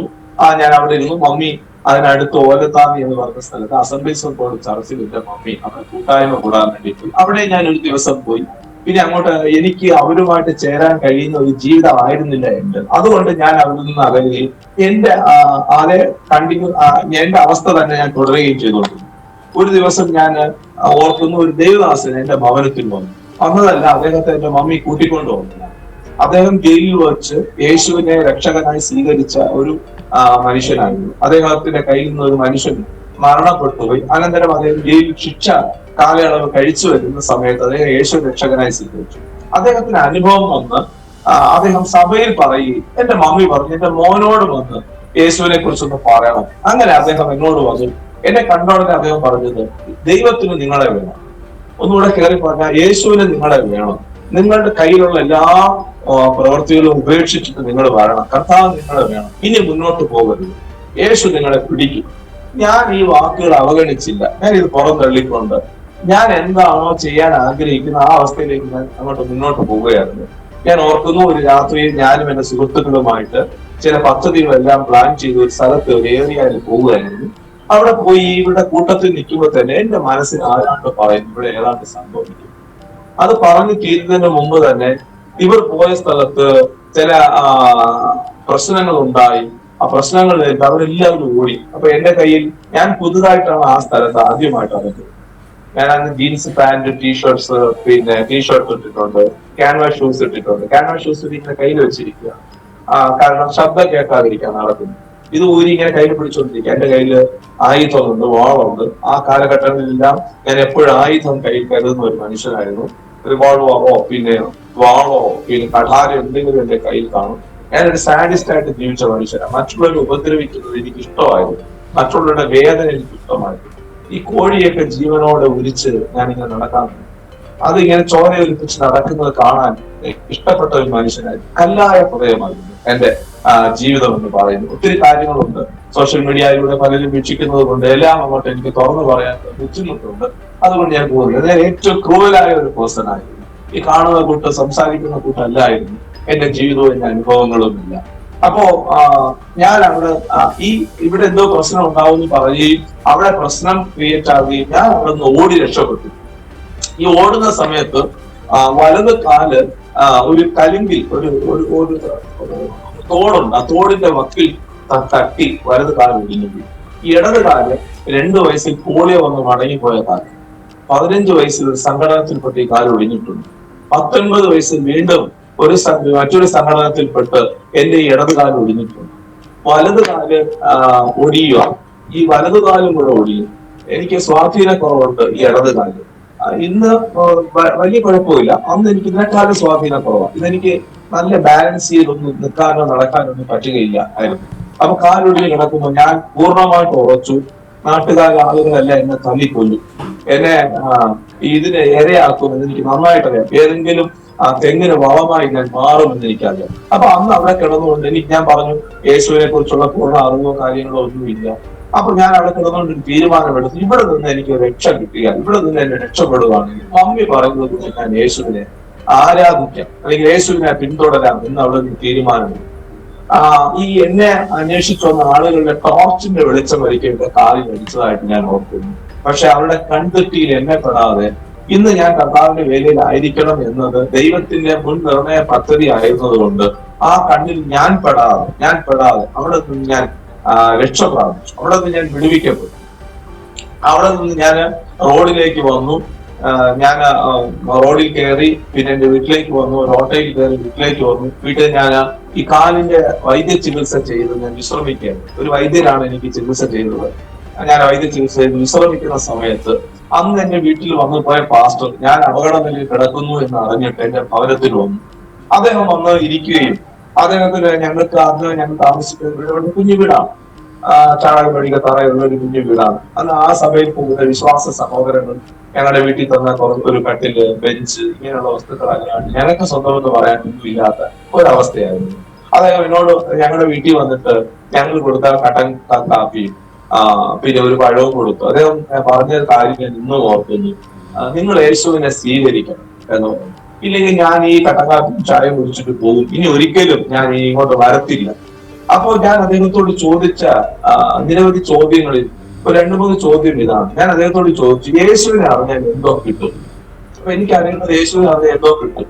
അദ്ദേഹത്തിന്റെ മറുപടി എന്താണെന്ന് എനിക്കറിയണം. അപ്പൊ അദ്ദേഹം എന്നോട് പറഞ്ഞ മറുപടിയാണ് ക്രിസ്തുവിലേക്ക് എന്നെ ആകർഷിച്ചത്. ഒന്നാമത് അദ്ദേഹം എന്നോട് പറഞ്ഞു, എന്താണോ ജീവിതത്തിൽ ഇല്ലാത്ത അത് തരുവാൻ യേശുവിന് കഴിയും. അതെന്നെ സ്പർശിച്ചു. ഒരുപക്ഷെ എനിക്ക് പണം തരുമെന്ന് പറഞ്ഞിരുന്നെങ്കിൽ ഞാൻ യേശുവിനെ സ്വീകരിക്കത്തില്ലായിരുന്നു. കാരണം പണം ഉണ്ടാക്കാനുള്ള മാർഗം എനിക്കറിയാം, ഞാൻ നിരവധി ഉണ്ടാക്കിയിട്ടുണ്ട്. അങ്ങനെ ജീവിച്ച ഒരു മനുഷ്യനാണ്. എനിക്ക് ഒടിഞ്ഞ കാല് സുഖമാക്കി തരുന്ന യേശുവിനെ പരിചയപ്പെടുത്തിയിരുന്നെങ്കിൽ ഞാൻ യേശുവിനെ സ്വീകരിക്കത്തില്ലായിരുന്നു. പക്ഷെ അദ്ദേഹം പറഞ്ഞ മറുപടി എന്നെ ആകർഷിച്ചു. ഞാൻ അദ്ദേഹത്തോട് പറഞ്ഞു, എനിക്ക് സമാധാനമില്ല, യേശുവിനെ തരാൻ കഴിയുന്നു. അദ്ദേഹം എന്നോട് പറഞ്ഞ വാക്കും വചനവും ഞാൻ ഇന്ന് ഓർക്കുന്നു. യോഹന്നാൻ എഴുതിയ സുവിശേഷം 14-ാമത്തെ അധ്യായം 27 വാക്യത്തെ ആധാരമാക്കിക്കൊണ്ട് അദ്ദേഹം പറഞ്ഞു, ലോകത്തിന് തരുവാൻ കഴിയാത്ത സമാധാനം യേശുവിന് മാത്രമേ തരുവാൻ കഴിയൂ. അപ്പോ ഞാൻ അദ്ദേഹത്തോട് ചോദിച്ച 2ാമത്തെ ചോദ്യം ഇതായിരുന്നു, ഞാൻ പാപിയായ മനുഷ്യനാണ്. 5 രൂപയ്ക്ക് വേണ്ടി മനുഷ്യ ശരീരങ്ങൾ കുത്തി മുറിവേൽപ്പിച്ചിട്ടുണ്ട്. അപ്പൊ ഈ പാപിയായ എന്നോട് കർത്താവ് ക്ഷമിക്കുമോ? ഞാനിപ്പോ ഫുർഹാൻഡാണ് ഇട്ടിരിക്കുന്നത്. എന്റെ കയ്യിൽ എനിക്ക് വേറെ ആളെ ഉപദ്രവിക്കാൻ കഴിയുന്നെങ്കിൽ എന്റെ കൈ ഞാൻ കടാരമെന്ന് മുറിപ്പെടുത്തും. ആ മുറിപ്പാടിന്റെ ഒരു മുറിപ്പാടുകൾ ഇന്നും എന്റെ കയ്യിലുണ്ട്. അപ്പൊ ഇങ്ങനെ വല്ലാത്തൊരു വികൃത സ്വഭാവമായിരുന്നു എന്റെ ജീവിതത്തിൽ ഞാൻ അയച്ചുകൊണ്ടിരുന്നത്. അപ്പൊ അദ്ദേഹത്തോട് ഞാൻ ചോദിച്ചു, ഞാൻ പാപിയാ, എന്റെ പാപമേശ ക്ഷമിക്കുന്നു. അദ്ദേഹം പറഞ്ഞ മറുപടി, നിങ്ങളുടെ പാപം എത്ര കടിഞ്ചുവപ്പായിരുന്നാലും അതിനെ ഹിമം പോലെ വെളുപ്പിക്കുവാൻ യേശുവിന് കഴിയും. ഇത് എനിക്കൊരു പുതിയ അറിവായിരുന്നു. 3ാമത് ഞാൻ പറഞ്ഞു, എനിക്ക് പ്രാർത്ഥിക്കാനൊന്നും അറിയത്തില്ല. അദ്ദേഹം പറഞ്ഞു, ഒന്നും ചെയ്യണ്ട യേശുവെ, ഞാനൊരു പാപിയ, എന്നെ രക്ഷിക്കണം, ഇത്രയും പറയാൻ ഒക്കത്തില്ലയോ എന്ന് ചോദിച്ചു. ഞാൻ പറഞ്ഞു മുട്ടുമടക്കി. ഞാൻ മുട്ടുമടക്കി അദ്ദേഹം പറഞ്ഞു തന്ന വാചകങ്ങൾ ഞാൻ ചൊല്ലാൻ തുടങ്ങി. 1-2 മിനിറ്റ്, അതിൽ കൂടുതൽ പ്രാർത്ഥിച്ചതായി ഞാൻ ഓർക്കുന്നില്ല. ഈ 2 മിനിറ്റിനകത്ത് എന്റെ ഉള്ളിൽ എനിക്ക് അനുഭവിക്കാൻ കഴിഞ്ഞ ഒരു യാഥാർത്ഥ്യം ഉൾക്കൊള്ളാൻ കഴിഞ്ഞു. എന്റെ ഉള്ളിലെ ഭാരം മാറി, എന്റെ ഉള്ളിലെ കല്ലായ ഹൃദയം പോയി മാംസളമായ ഹൃദയം എനിക്ക് ലഭിച്ചു. എന്റെ ഉള്ളിൽ വന്ന സമാധാനം അതെനിക്ക് എക്സ്പ്ലെയിൻ ചെയ്യാൻ പറ്റത്തില്ല. അത് അങ്ങനത്തെ ഒരു സമാധാനം എന്റെ ഉള്ളിൽ സകല ബുദ്ധിയെ കവിയുന്ന ദൈവ സമാധാനത്താൽ കർത്താവ് എന്നെ നിറയ്ക്കുകയുണ്ടായി. എന്നെ അത്ഭുതപ്പെടുത്തിക്കൊണ്ടുള്ള ഒരു ദൈവ സാന്നിധ്യമായി ഞാനാണ് അനുഭവിച്ചത്. ഇത് എല്ലാവരോടും പറയണം എന്ന് ഇറങ്ങി 1998 ഒരു ഏപ്രിൽ മാസത്ത് ഞാൻ എന്റെ കർത്താവിനെ രക്ഷകനായി സ്വീകരിച്ചു. ജൂൺ മാസത്ത് ഞാൻ 14-ാം തീയതി സ്നാനപ്പെട്ടു. പിതാവിന്റെയും പുത്രന്റെയും പരിശുദ്ധാത്മാവിന്റെ നാമത്തിലുള്ള സ്നാനം ശരിയാണെന്ന് മനസ്സിലാക്കി കർത്താവിലേക്ക് വന്നു. ഞാൻ ഇടയ്ക്കൊന്ന് പറഞ്ഞോട്ടെ, എന്റെ മമ്മി അന്ന് ചർച്ചിൽ എന്നെ കൊണ്ടുപോയി. പിന്നെ ഞാൻ പോകാതായപ്പോൾ ഒരിക്കൽ അവിടുത്തെ പാസ്റ്റർ ചെന്ന് കണ്ടിട്ട് പാസ്റ്ററോട് പറഞ്ഞ ഒരു കാര്യം ഞാൻ ഇന്നും ഓർക്കുന്നു. അന്ന് അവിടെ ശുശ്രൂഷനായിട്ട് ജോസ് പാസ്റ്ററോട് പോയിട്ട് പറഞ്ഞു, ഞാൻ എന്തിനു പറയുന്നതെന്ന് ചോദിച്ചാൽ, എന്നെ കേൾക്കുന്ന പ്രാർത്ഥിക്കുന്ന അമ്മമാരുണ്ടായിരിക്കും, എന്നെ കേൾക്കുന്ന സഹോദരിമാർ ഭർത്താവിന് വേണ്ടി പ്രാർത്ഥിക്കുന്നവരുണ്ടായിരിക്കും. ഒരിക്കലും നമ്മൾ പ്രാർത്ഥിക്കുന്ന പ്രാർത്ഥന നമ്മൾ മറന്നുപോയാലും നമ്മുടെ ദൈവം മറക്കുന്നില്ല. എന്റെ മമ്മി ചെന്നിട്ട് പറഞ്ഞ ഒരു കാര്യം ഇതാ, എന്റെ മോൻ ഒരു പാസ്റ്റർ ആവാൻ വേണ്ടി പ്രാർത്ഥിക്കണം. അന്ന് എന്നെ അറിയാവുന്ന ജോസ് പാസ്റ്റർ ചിരിച്ചു. ജോസ് പാസ്റ്ററുടെ അമ്മാമ ചിരിച്ചു. അമ്മാമയും ചിരിച്ചിട്ട് പറഞ്ഞു, എന്റെ മമ്മിയുടെ പേര് പറഞ്ഞിട്ട് പറഞ്ഞു, എന്റെ പൊന്ന ആന്റി, നിങ്ങളുടെ മകൻ പാസ്റ്റർ ആവാനൊക്കെ പിന്നീട് ആദ്യം ഒരു വിശ്വാസിയായി കിട്ടട്ടെ. കാരണം ഞാൻ വിശ്വാസിയാവുന്ന പോലും വിശ്വാസമില്ല. കാരണം ഞാൻ കാത് കുത്തി കമ്മലിട്ടിട്ടുണ്ട്, മുടി നീട്ടി വളർത്തി ഞാൻ അന്ന് റബ്ബർ ബാൻഡ് ഇട്ടിട്ടുണ്ട്, കയ്യിൽ ഈ വളയിട്ടിട്ടുണ്ട്, ചൊല്ലി പിടിക്കുന്നവരിടുന്ന പോലത്തെ വളയിട്ടിട്ടുണ്ട്. ഇതൊക്കെ ഇട്ട് നടക്കുന്ന ഞാനൊരു പാസ്റ്റാവുമ്പോൾ എന്റെ മമ്മിക്ക് ഉൾക്കൊള്ളാൻ കഴിയുന്ന ഒരു കാര്യമായില്ല. എന്നാൽ എന്റെ മമ്മി നിർബന്ധം പറഞ്ഞില്ല, എന്റെ മോനൊരു പാസ്റ്റർ ആവണം. എന്നാൽ ആ പ്രാർത്ഥന കേട്ട ദൈവം ഞാൻ ശുശ്രൂഷിച്ച സഭയിൽ എന്റെ അമ്മ 10 വർഷം ശുശ്രൂഷ അനുഭവിച്ച് ഇന്ന് നിത്യതയിൽ എന്റെ അമ്മ വിശ്രമിക്കുക. 2010 എന്റെ അമ്മ നിത്യതയിലേക്ക് പ്രവേശിച്ചു. 8 സഹോദരങ്ങളെ ഞാൻ പറഞ്ഞു, 9 പേരെ കാണാൻ കഴിഞ്ഞിട്ടില്ല. 2015 എനിക്ക് അവരുടെ 6 പേരെ ചെന്ന് കാണാനുള്ള ഭാഗ്യ അവസരവും ദൈവം എനിക്ക് തന്നു. എന്നെ പലരും ഉൾക്കൊള്ളത്തില്ലായിരുന്നു. കാരണം എന്റെ സുഹൃത്തുക്കളുടെ അമ്മമാര് പറയുന്ന ഞാൻ കേട്ടിട്ടുണ്ട്, സാബുവിനെ വീട്ടിൽ കേട്ടാൻ കൊള്ളത്തില്ല. ഇന്ന് ആ സ്ഥാനത്ത് അവരുടെ അമ്മമാര് അവിടെ കുഞ്ഞുങ്ങളോട് പറയുക, സാബുവിനെ കണ്ടു പഠിക്ക്, അവർക്ക് വേണ്ടി പ്രാർത്ഥിക്കുവാൻ എന്നെ വിളിക്കുന്നു. അന്ന് ഞാൻ ഏത് ജയിലിലാണ് കിടന്നതോ ഇന്ന് ആ ജയിലിലെ സുവിശേഷകൻ. ഇന്ന് പല ജയിലിലും പോവുകയും കർത്താവിനെ കുറിച്ച് പറയുകയും പലരെയും ക്രിസ്തുവിലേക്ക് തിരിക്കുവാൻ കർത്താവ് എനിക്ക് ഭാഗ്യ അവസരം തന്നു. ഞാൻ ഇന്ന് പല മേഖലകളിൽ ജയിൽ മിനിസ്റ്റർ ചെയ്യുകയാണ്, പിന്നെയോ പരസ്യയോഗങ്ങൾ നടത്തുന്നു. എന്നാൽ കഴിയുന്ന മേഖലയിലുള്ള കർത്താവിന്റെ വേല ചെയ്ത് ഇന്ത്യയുടെ പല സ്റ്റേറ്റുകളിൽ പോകുന്നു. യേശു മാത്രം ജീവിക്കുന്ന കർത്താവിന് അതിശയമായി കർത്താവ് പ്രവർത്തിക്കുന്ന, കർത്താവിന് അസാധ്യമായിട്ടൊന്നുമില്ല. ദൈവം അത്ഭുത മന്ത്രിയ വീരനാകുന്ന ദൈവം, നിത്യപിതാവ് സമാധാനത്തിന്റെ കർത്താവിന് അസാധ്യമായിട്ട് ഒരു കാര്യമുണ്ട്. എന്റെ ജീവിതത്തെ ആകമാനം മാറ്റി. 2000 ഞാൻ വിവാഹിതനായി. ഇന്ന് ഭാര്യയും 2 കുഞ്ഞുങ്ങളുമായിട്ട് കാട്ടാക്കടയ്ക്ക് സമീപം ഉള്ള മണ്ഡപത്തിൽ കടവിനടുത്തുള്ള സഭയിൽ ഞാൻ ശുശ്രൂഷകനായി ഇൻഡിപെൻഡന്റ് ആയിട്ട് ഞാൻ കർത്താവിന്റെ വേല ചെയ്തു പോരുകയാണ്. കർത്താവിനെ അറിയാൻ നിരവധി അത്ഭുതങ്ങൾ ദൈവം എനിക്ക് വേണ്ടി എന്റെ ജീവിതത്തിൽ ചെയ്തു. നിരവധി അത്ഭുതങ്ങൾ ഒരു പ്രതീക്ഷയ്ക്ക് വകയില്ലാതെ എന്റെ ജീവിതത്തെ ടോട്ടലി കർത്താവ് മാറ്റി മറിച്ചു, പുതിയൊരു ഹൃദയം നൽകി. ഞാൻ ഉറപ്പായിട്ട് പറഞ്ഞ് അവസാനിപ്പിക്കാൻ കർത്താവിൽ ആഗ്രഹിക്കുകയാണ്. ആരെങ്കിലും ഈ ജീവിതത്തിന്റെ വീഥികളിലൂടെ വഴിത്താരകളിൽ യാത്ര ചെയ്യുന്നതിൽ ഒരു കാര്യം ഉറപ്പാണ്, ആ യേശു നിങ്ങളെയും സ്നേഹിക്കുന്നു. എന്റെ ജീവിതത്തിൽ പരിവർത്തനം വരുത്തി, എനിക്ക് മാറ്റം വരുത്തി യേശു നിശ്ചയമായിട്ടും നിങ്ങളുടെ കുടുംബത്തിൽ ആരും ആയിക്കൊള്ളട്ടെ, നിങ്ങളുടെ സഹോദരനാകാം, മകനാകാം, നിങ്ങളുടെ ഭർത്താവാകാം, ആരും ആയിക്കൊള്ളട്ടെ, യേശുവിന് അസാധ്യമായിട്ട് ഒരു കാര്യമില്ല. എനിക്ക് നന്നായി അറിയാം നിങ്ങളുടെ ജീവിതത്തെ കർത്താവ് തൊടും. സാക്ഷ്യം പറയുന്നതും അതിനു വേണ്ടിയിട്ടാണ്. നിങ്ങളെ കർത്താവ് തൊട്ട് സമാധാനത്തിന് ഉടമകളായി തീർക്കട്ടെ എന്ന് ഞാൻ പ്രാർത്ഥിച്ചുകൊണ്ട് എന്റെ വാക്കുകളെ പാസിന്റെ പഴയ കാലം പറഞ്ഞല്ലോ, ഇപ്പൊ ഒരു കർത്താവിന്റെ ദാസനാണല്ലോ. ഇപ്പം കർത്താവ് ദേവദാസനെ എങ്ങനെയാണ് ഉപയോഗിക്കുന്നത്, അതും കൂടെ നമുക്ക് കേൾക്കാൻ ആഗ്രഹമുണ്ട്. Praise the Lord. എന്റെ ജീവിതത്തിൽ ഞാൻ 2001 സഭയുടെ ശുശ്രൂഷകരായിരുന്നു. പിന്നെ ചേരി പ്രദേശങ്ങളിലെ കർത്താവിന്റെ വേല ചെയ്യാൻ തുടങ്ങി. അന്ന് എനിക്ക് ഒരു ആഗ്രഹം ഉണ്ടായിരുന്നു, കർത്താവിന് വേണ്ടിയിട്ട് പൂർണ്ണമായിട്ട് ജീവിക്കണം. വേറെ ഒരു ഇതും ഇല്ല, എനിക്ക് കർത്താവിന് വേണ്ടി ജീവിക്കണം. എനിക്ക് പണം ഉണ്ടാക്കുകയോ ഇതൊന്നും എന്റെ ലക്ഷ്യമായിരുന്നില്ല. കാരണം ഒത്തിരി പണം ഉണ്ടാക്കി ഞാൻ കണ്ടിട്ടുള്ള ആളാണ്. ഇതെല്ലാം കർത്താവിന് വേണ്ടിയിട്ട് എങ്ങനെയും പ്രയോജനപ്പെടണമെന്നുള്ള കാരണം കൊണ്ട് ഞാൻ പല സ്ഥലത്തും സുവിശേഷ വേലയുമായിട്ടുള്ള ബന്ധം, ഇപ്പൊ ഇന്ത്യയുടെ ഏകദേശമുള്ള സ്റ്റേറ്റുകളിലെല്ലാം പോകാനുള്ള അവസരങ്ങൾ ദൈവം എനിക്ക് തന്നിട്ടുണ്ട്. ജയിലിൽ ഞാനിപ്പോൾ മിനിസ്ട്രി ചെയ്യാൻ വേണ്ടി പോകുന്നുണ്ട്, ചേരി പ്രദേശങ്ങളിൽ പോകുന്നുണ്ട്, പിന്നെ പരസ്യയോഗങ്ങളിലും അവിടെ പ്രസംഗങ്ങളൊക്കെ നടത്താൻ പോകുന്നുണ്ട്, ബൈബിൾ ക്ലാസ്സുകൾ എടുക്കുന്നുണ്ട്. എന്റെ അനുഭവത്തിന് മറ്റൊരു താളെന്ന് പറഞ്ഞാൽ, ഞാൻ ഇതുവരെ ഒരു സ്കൂളിലോ ബൈബിൾ കോളേജോ പഠിക്കാത്ത ഒരാളാണ്. പക്ഷെ ഇന്ന് ഞാൻ ബൈബിൾ കോളേജിലെ ഒരു ഡയറക്ടറാണ്. ദൈവം ചെയ്യുന്ന പ്രവർത്തികൾ ഇന്ന് പല സ്ഥലത്ത് ക്ലാസ്സുകൾ എടുക്കുന്നുണ്ട്. അതിന്റെ ഒരു അനുഭവം ഞാൻ അതിനോട് പങ്കുവയ്ക്കാം. ഒരിക്കലും ഞാൻ ഒരു സ്ഥലത്ത് റിലേഷൻഷിപ്പിനെ കുറിച്ച് ക്ലാസ് എടുക്കുക. ക്ലാസ് എടുത്ത് കഴിഞ്ഞപ്പോൾ ഡോക്ടർ എബ്രഹാം അദ്ദേഹം ഓടി വന്ന് എനിക്ക് കൈ തന്നിട്ട് ചോദിച്ചു, pastor Sabu, where did you study? Which Bible college did you study? ഞാൻ sorry, I didn't study at any school of Bible college. പിന്നെ അദ്ദേഹത്തിന് അത്ഭുതമായിരുന്നു, പിന്നെ എങ്ങനെ ഇങ്ങനെയൊക്കെ സംസാരിക്കും. ഞാൻ പറഞ്ഞു, അതാ എനിക്കും അത്ഭുതം. അപ്പൊ ഞാൻ ഇന്ന് ചിലരോട് പറയാറുണ്ട്, ജീവിതത്തിൽ ഒരു അത്ഭുതം നടക്കാൻ പ്രാർത്ഥിക്കരുത്, ജീവിതം ഒരു അത്ഭുതമാകാൻ പ്രാർത്ഥിക്കണം. നമ്മുടെ ജീവിതം നമുക്ക് അത്ഭുതമാകണം, നമ്മുടെ ജീവിതം മറ്റുള്ളവർക്ക് ഒരു അത്ഭുതമായി തീരണം. ഇന്ന് ഞാൻ മറ്റുള്ളവർക്ക് അത്ഭുതമാണ്. അങ്ങനെ പറഞ്ഞു, 2000 മാരേജായി 2 പെൺകുട്ടികളെ ദൈവം എനിക്ക് തന്നു. ഈ മേഖലകളിൽ ഞാൻ കർത്താവിന്റെ വേല ചെയ്ത് മുന്നോട്ട് പോവുകയാണ്. ജയിൽ മിനിസ്ട്രി പാസ്റ്റ് ചെയ്യുന്നെന്ന് പറഞ്ഞു. ജയിലിലുള്ള എന്തെങ്കിലും ഒരു അനുഭവം ദേവദാസിന് പറയാമോ? ജയിൽ മിനിസ്ട്രി ജയിലിൽ ഞാൻ നേരിട്ട നിരവധി അനുഭവങ്ങളുണ്ട്. ഒരുപാട് പേരെ പരിചയപ്പെട്ട് അതിൽ മറക്കാൻ കഴിയാത്ത ഒരു അനുഭവമുണ്ട്. ഞാൻ ഒരിക്കൽ ജയിലിൽ പോയി ഒരു മനുഷ്യനെ പരിചയപ്പെട്ടു. മിനിസ്ട്രി ചെയ്തുകൊണ്ടിരിക്കുന്ന സമയത്ത് എനിക്ക് വന്ന് കൈ തോന്നി, തമിഴ്നാട്ടുകാരനാണ്. അപ്പൊ ഞാൻ തമിഴ് ഫ്ലുവന്റ് ആയിട്ട് സംസാരിക്കുന്നതുകൊണ്ട് ഇവനോട് ചോദിച്ചു, നീ സ്ഥലമാണ്? അപ്പൊ പറഞ്ഞ് ബിരുദനാകാം. എന്തുവാ കേസ് ചോദിച്ചു. പറഞ്ഞു, അത്ര കേസൊന്നും ഇല്ല, 60 കേസേ ഉള്ളൂ. അത്ര കേസൊന്നും ഇല്ല, 60 കേസേ ഉള്ളൂ. ഞാൻ ചോദിച്ചു, എന്തുവാ നീ ഇവിടെ ചെയ്യുന്നത്? അപ്പൊ ഇവൻ, ഞാൻ ഇനി ഒരിക്കലും പുറത്തു വരത്തില്ലെന്നാ പറഞ്ഞത്. പിന്നെ അവിടെ വെച്ച് അവൻ രക്ഷിക്കപ്പെടാൻ മറ്റ് ദേവദാസൻ മുഖാന്തരം കാരണമായിട്ടുണ്ട്.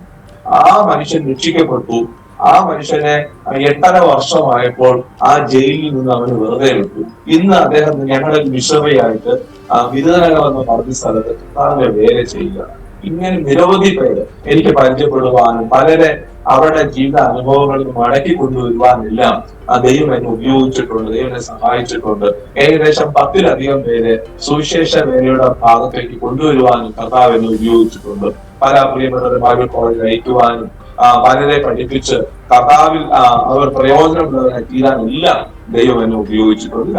ഞാൻ ജയിലിലെയും എന്റെ ജീവിതത്തിന്റെയും ഒരു അനുഭവം എന്ന് പറയും. ഓക്കെ ഓക്കെ കർത്താവിന്റെ ദാസനെ, ഇപ്പൊ ഈ മിനിസ്ട്രി പ്രവർത്തനം എന്ന് പറയുന്നത് എങ്ങനെയാണ്? അപ്പൊ 10 പേരെ ഫീൽഡിൽ അയച്ചിട്ടുണ്ടോ? ദേവദാസന്റെ അണ്ടറിലാണോ അതോ ഏതെങ്കിലും ചർച്ചകളിലേക്ക് പറഞ്ഞു? Okay okay okay. ഇപ്പൊ കർത്താവിന്റെ ദാസൻ സഭയായിട്ട് ഒരു ഇൻഡിപെൻഡന്റ് ചർച്ചുമായിട്ടാണ് പ്രവർത്തിക്കുന്നത് അല്ലേ? ഓക്കെ. വിശ്വാസികളൊക്കെ എത്ര ഉണ്ട്? കുറച്ചേ ഉള്ളൂ, 40 പേരോളം ഉള്ള ഒരു വിശ്വാസം. ഓക്കെ. അവരൊക്കെ ദേവദാസന്റെ പ്രവർത്തനങ്ങളൂടെ പുതുതായിട്ട് കടന്നു വന്നവരാണോ അതോ? അതൊരു പഴയ ചർച്ചാണ്. ഒരു 35-40 വർഷം പഴക്കമുള്ള ചർച്ചിലാണ്. ഞാൻ ആ ചർച്ചില് ശുശ്രൂഷനായിട്ട് പോയിട്ട് 4 വർഷമേ ആയിട്ടുള്ളൂ. ചർച്ചിന്റെ പണി നടക്കുകയാണ്. ആ ചർച്ച ഇങ്ങനെ വർക്ക് ചെയ്തുകൊണ്ടിരിക്കുന്നു, പണി നടക്കുക. ഓക്കെ. കർത്താവിന്റെ ദാസനെ കർത്താവ് സഹായിക്കട്ടെ. വലിയൊരു ചേഞ്ച് ദൈവത്തിൻ്റെ ദാസൻ്റെ ജീവിതത്തിൽ. പഴയ കാര്യങ്ങൾ കേട്ടാൽ നമുക്കൊരത്ഭുതം തോന്നും, എന്നാൽ മാറ്റിമറിക്കാൻ ദൈവത്തിന് കഴിയും. ഏത് മനുഷ്യനെയും മാറ്റിമറിക്കാൻ കർത്താവിന് കഴിയും. ഒരത്ഭുതമായിട്ട് കർത്താവ് നിർത്തിയിരിക്കുന്നല്ലോ. ഈ സാക്ഷ്യം അനേകർക്കൊരു അനുഗ്രഹമായി തീരട്ടെ. ദൈവദാസൻ്റെ ജീവിതത്തിൻ്റെ അനുഭവം മറ്റുള്ളവർക്ക് പ്രയോജനമായി തീരട്ടെ. ദേവദാസൻ ആദ്യമേ പറഞ്ഞതുപോലെ ഇതുപോലെ എന്നെ ആരൊന്ന് മാറ്റിമറിക്കും, മാറാൻ ആഗ്രഹമുള്ള പലരുണ്ട്. പക്ഷേ എന്നെ ആരൊന്ന് മാറ്റിമറിക്കും എന്നുള്ള വ്യക്തികൾക്ക് കർത്താവായ യേശു ക്രിസ്തുവിനെയും കൊണ്ട് കഴിയാത്തതൊന്നുമില്ല. ഏത് മനുഷ്യനെയും മാറ്റിമറിക്കാൻ കഴിയുന്നതാണ് നമ്മുടെ ദൈവത്തിൻ്റെ വചനവും നമ്മുടെ കർത്താവും എന്നുള്ളത്. അത് അനേകരുടെ ഹൃദയങ്ങളിൽ എത്തുവാനും കർത്താവ് ദാസൻ്റെ സാക്ഷ്യം മുഖാന്തരം ഇടയായി തീരട്ടെ എന്ന് ഞാൻ ആശംസിക്കുന്നു. God bless you pastor. എന്തെങ്കിലും പറയാനുണ്ടോ ദേവദാസനിനെയും? മറ്റൊന്നും പറയാനില്ല. എനിക്ക് ഒന്നുകൂടെ ആവർത്തിച്ച് പറയാനുള്ള ഒരു കാര്യം ഇത് മാത്രമേ ഉള്ളൂ. ഏത് വഴിയിലൂടെ പോയാലും ആ വഴികളിൽ നിന്ന് പിന്തിരിഞ്ഞ് വരാൻ കഴിയില്ല എന്ന ധാരണ ആർക്കെങ്കിലും ഉണ്ടെങ്കിൽ നിശ്ചയമായിട്ട് ഞാൻ നിങ്ങൾക്ക് ഉറപ്പു തരാം, കർത്താവിന് അസാധ്യമായിട്ട് ഒരു കാര്യമില്ല. ദൈവം നിങ്ങളുടെ ജീവിതത്തിൽ മാറ്റം വരുത്തുവാൻ മതിയായ കർത്താവ് ആരോ ആയിക്കോട്ടെ, ജാതി മത വർഗ വ്യത്യാസമൊന്നും എന്റെ കർത്താവില്ല. ഉയർച്ച താഴ്ചകളൊന്നുമില്ല. കർത്താവ് നിശ്ചയമായിട്ട് നിങ്ങളുടെ ജീവിതത്തെ സ്പർശിക്കുവാൻ കഴിയും, മാറ്റുവാൻ കഴിയും. ഇതൊരു മതമല്ല എന്നുള്ളത് ഞാൻ ഒന്നുകൂടെ ഉറപ്പിച്ച് പറയാം. ഇതൊരു മാർഗമാണ്. കർത്താവിനെ ചെയ്യാൻ കഴിയാത്ത ഒരു മേഖലയില്ല. അതുകൊണ്ട് കർത്താവിനെ ആശ്രയിക്കുക, കർത്താവിനെ വിശ്വസിക്കുക. ആ വിശ്വാസം നിങ്ങളുടെ ജീവിതത്തിൽ പരിവർത്തനത്തിന് കാരണമായി തീരും. നിശ്ചയമായിട്ട് ദൈവം ചെയ്യട്ടെ എന്ന് ആത്മാർത്ഥമായിട്ട് പ്രാർത്ഥിച്ചുകൊണ്ട് എന്റെ വാക്കുകളെ ഞാൻ അവസാനിപ്പിക്കുന്നു. God bless you all. Amen. Thank you പാസ്റ്ററെ. കർത്താവ് സഹായിക്കട്ടെ. ദേവദാസനൊന്ന് പ്രാർത്ഥിച്ചാട്ടെ. പരിശുദ്ധനായ ഞങ്ങളുടെ ദൈവമേ, സ്വർഗത്തിലെ നല്ല കർത്താവേ, അനുഗ്രഹമേറെ വിലപ്പെട്ട ഈ ജോയ്സ് ടിവിയിലൂടെ അങ്ങയുടെ നാമം ഉയർത്തുവാനും മഹത്വപ്പെടുത്തുവാനും അങ്ങ് ജീവിതത്തിൽ ചെയ്ത അനുഭവങ്ങളെ പങ്കുവയ്ക്കുവാനും ലഭ്യമായിരിക്കുന്ന നല്ല വേളക്കായി കർത്താവിനെ സ്തുതിക്കുന്നു. അതിന് അങ്ങനെ മുഖാന്തരം ഒരുക്കി ജോയ്സ് ടിവി എല്ലാ മെമ്പേഴ്സിനായി പ്രത്യേകിച്ച് അമ്മാമയ്ക്കായും പ്രാർത്ഥിക്കുന്നു. ബ്ലസ് ചെയ്താട്ടെ, ഫാമിലി ബ്ലസ് ചെയ്താട്ടെ. അതിലൂടെ ഞങ്ങളിലൂടെ കേൾക്കുന്ന പല പ്രിയപ്പെട്ടവരുണ്ട്. ഏത് സാഹചര്യത്തിൽ ഇരുന്നാലും അവരെ ഞാൻ ഇപ്പോൾ ബ്ലസ് ചെയ്ത് പ്രാർത്ഥിക്കുന്നു.